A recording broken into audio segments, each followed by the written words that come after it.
Welcome back. We are on our next lesson. Again, we're working on the interface and learning how to navigate through Illustrator. Today, we're going to be talking about layers, stacking order. We're going to learn about a couple more modifier keys. We're also going to look at things like registration point and how to change the way we create things. We're going to move things forwards and backwards in our stacking order, and we're going to learn about grouping, selecting things using our layer palette, a number of those sorts of tools, getting used to kind of a faster workflow. Okay, so we're going to create a new file. I'm going to use the keyboard shortcuts we learned last time. So Command N to create a new file, and that's going to give us the option to use the same settings we had last time. If not, you can go to Art and Illustration and select the 1280 by 1024. Hit create. We've got a new file. We're going to create a shape here. I'm just going to pick a color from this palette here, and we're going to create. I'm going to actually add just a little bit of a thicker stroke here. Okay, and I'm going to make a circle. We remember last time that by holding Shift, I can lock my proportions, okay, and that locks it to a circle. We're going to make a duplicate of this, okay? So, oops, cancel that, sorry. I'm going to go to the Move tool, and a couple ways to do this. I can go Edit, Copy, and then Paste. There's a keyboard shortcut you can see here, Command-C, Command-V, okay? So I'm going to go Command-C, Command-V, and I now have a copy. I can also hold, while I have the selection tool, okay, I can hold Option on my keyboard, and you'll see the mouse cursor changes from just the selection tool to this double arrow, okay, and that will give me a duplicate. By clicking and dragging with the Option tool, I can create some duplicates. I'm going to just change these to some various colors just so they're easier to speak about.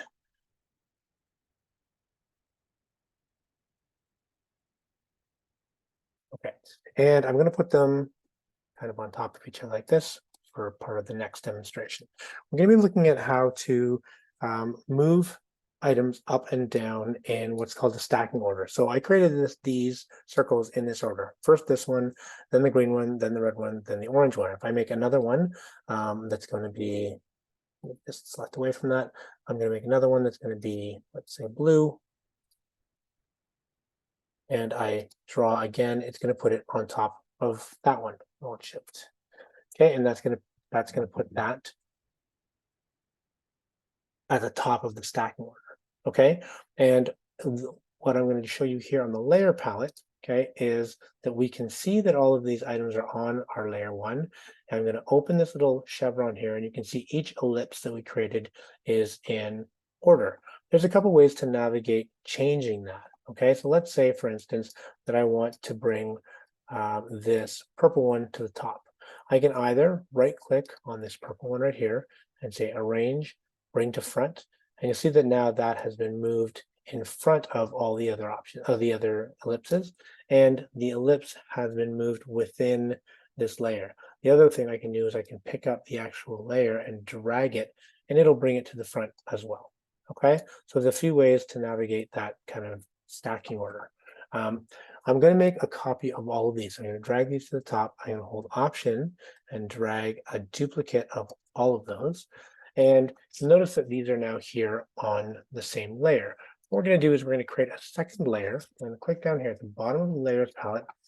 You see a little plus icon. I'm going to create a new layer.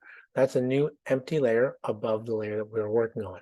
So we can open this up and we can select objects from here. So if I click on, say I want these 5 to be on the top layer, I'm going to click here, but how do I select more of these things? Well, we've got some options. I can click and drag over everything that I want selected, and it'll select all of these. Okay, but you remember to deselect, I click away. I can click the ones that I want by selecting them and holding Shift. I can add to my selection. So now I've added the red, added the blue, added the purple, added the orange. I've now got all of these selected.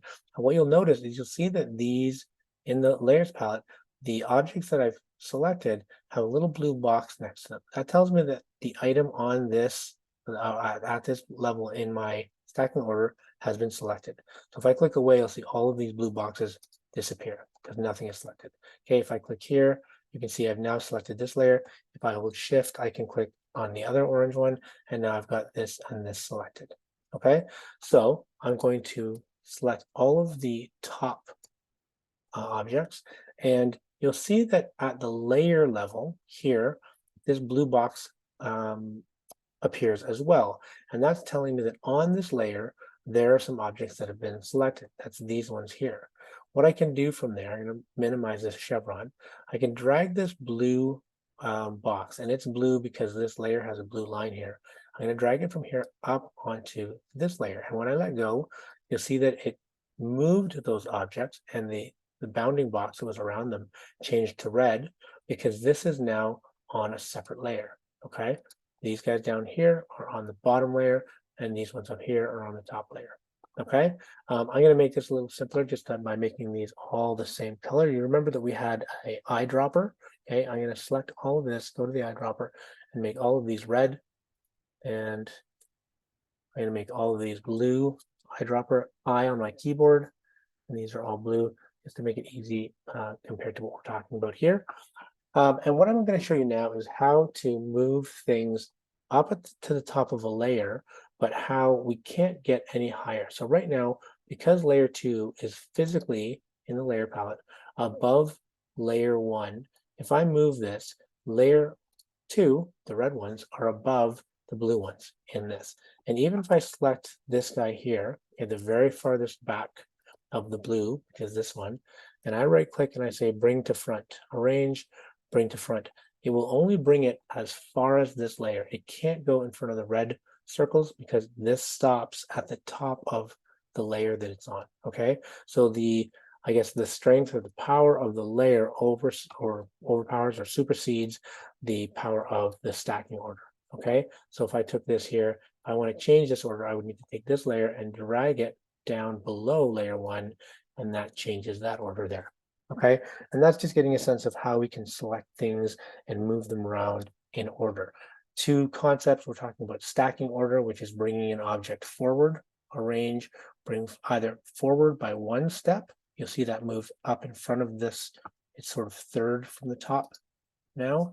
If I bring it again, arrange, bring forward, it moves one step further. Okay, so it's now in between sort of the two front here. And again, arrange, bring to, I'm going to say bring forward, and now it's actually in the front of all of these. Okay, and we're just dragging, basically moving this accordingly. Okay, hopefully that makes sense. Let's move on. We can also, we're using the selection tool here to select objects, and we can hold shift to add to our selection. We can also use shift to deselect objects. So right now these three are selected. If I hold shift and click, I've deselected these objects. Now I have nothing selected. Okay, so if I want the front and the back, I hold shift. If I change my mind and say I don't want any of that anymore, I can shift click and remove that from my selection set. I can also, if I have objects selected, I can either click away from them to deselect them, or I can go select, deselect, and this will deselect the entire, everything on the artboard. Okay. Next, we're going to look at just quickly the keyboard shortcut for this. So when we are moving things up, you can see arrange, bring to front, and bring forward, send backward, and send to back have keyboard shortcuts. Okay, the two I use most often are these guys here, and I'll just move things up. If I'm working on something a little more complicated, I can command using this square bracket on my keyboard. I'm moving things up in the stacking order. Okay.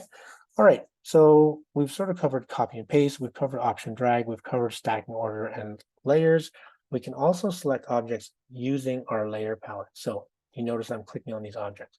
I can also click on where that little circle is next to the box. So if I click here, it'll select what's in line with this circle. I can also do this, I can also do this. I'm just selecting individual objects on my artboard. If I click at the layer level, it'll select everything on that layer. Same thing with the blue one. If I click here, it'll select everything on that layer.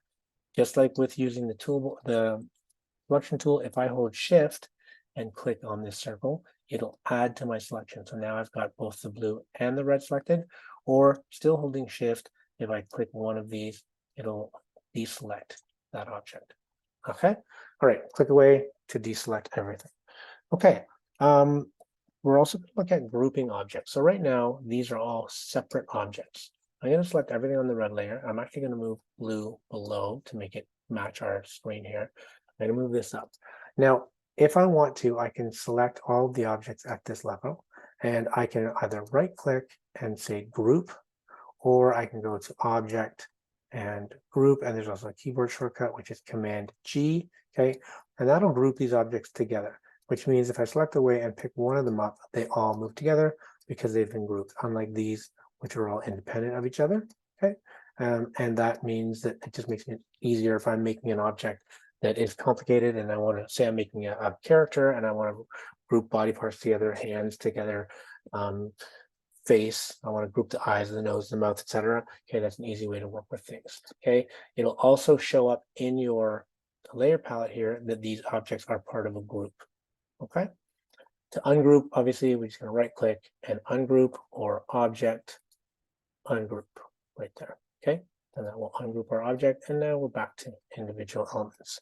Okay, the last thing we're going to do is with this, we're going to look at something called anchor points. For this, I'm going to use some squares. So I'm going to go and create a square. And when we talk about anchor points, what we're talking about is basically the points that make this shape. I'm going to turn on something called preview mode by going view, outline. Okay, and this shows me just the like uncomplicated version. It doesn't show me any of the colors or stroke width, just the lines that are used to make this artwork. Okay, the keyboard shortcut is Command Y, and it just flips back and forth. So the reason I'm doing that is I want to show you the next tool. You know that this is the selection tool, and that's for picking up objects. And when I do that, no matter where I click, if I even click on this anchor point here, it picks up the entire thing. I pick up this line, it picks up the entire thing, because this is called the selection tool. We're going to go down one tool to the direct select tool. The keyboard shortcut for that is A. And what happens now is I'm going to click away from this to make the point so that nothing is selected. And I'm going to pick up just a line. I'm going to click and drag, and you can see I've now picked up a line. In Illustrator, we call these segments. Okay, so that's a segment that I picked up. I can also pick up an anchor point. I'm going to click away. I'm going to pick up an anchor point and drag it. And we have control over where we drop that. Okay, and we can pick up and move these however we want. Okay, and we can pick up line segments as well and make changes to our artwork that way. Similarly, I can select an anchor point. I can hold shift and add to my selection. So by dragging over this point, you'll see that that turned. Let me zoom in a little bit here. Okay, you'll see that this is when I select this. Let me click off of it and show you. I click here, and there's a little anchor point in the corner. If I select over it, I've got that one is red, but this one, it's hard to see, but that one's got a little bit of white space in the middle. Okay, same with this one because it's not selected, and this one, which is not selected, which means if I go to move that one shape, I'm can see here, sort of that anchor point, that that's the one that's selected. Okay, if I hold shift and I click this one, now I've got two selected, and now I'm moving two at a time. If I hold shift and add to this selection, I'm moving three at a time. Okay, because I've got 1, 2, 3 anchor points selected, and this one is not. Okay, holding shift again, I can deselect that, move these two independently, okay, of the others. Okay, hopefully that is straightforward. That's the direct select tool, okay, and that's used for selecting parts of an object, okay, parts of an object rather than an entire object. Okay, that's about it for this lesson. We will pick it up in our next lesson where we learn a little bit more to do with more complicated shapes. We're going to be using something called the Pathfinder tool. We're going to be using something called the Shape Builder tool, and we'll be learning some new modifier keys. In this lesson, we learned how to use Option to drag, like to duplicate an object, okay, using drag. We learned the keyboard shortcuts for Command C and Command V, which are copy and paste, okay, copy, paste. We also learned the keyboard shortcut for arrange, which was the Command square bracket, either way, up or down. And we learned also, or we kind of reused the zooming in and zooming out, which is Command plus, Command minus, and again, that hand tool came in handy a couple times. Okay, hopefully that makes sense for everybody. If you're not sure, revisit the video, and we'll see you in the next lesson.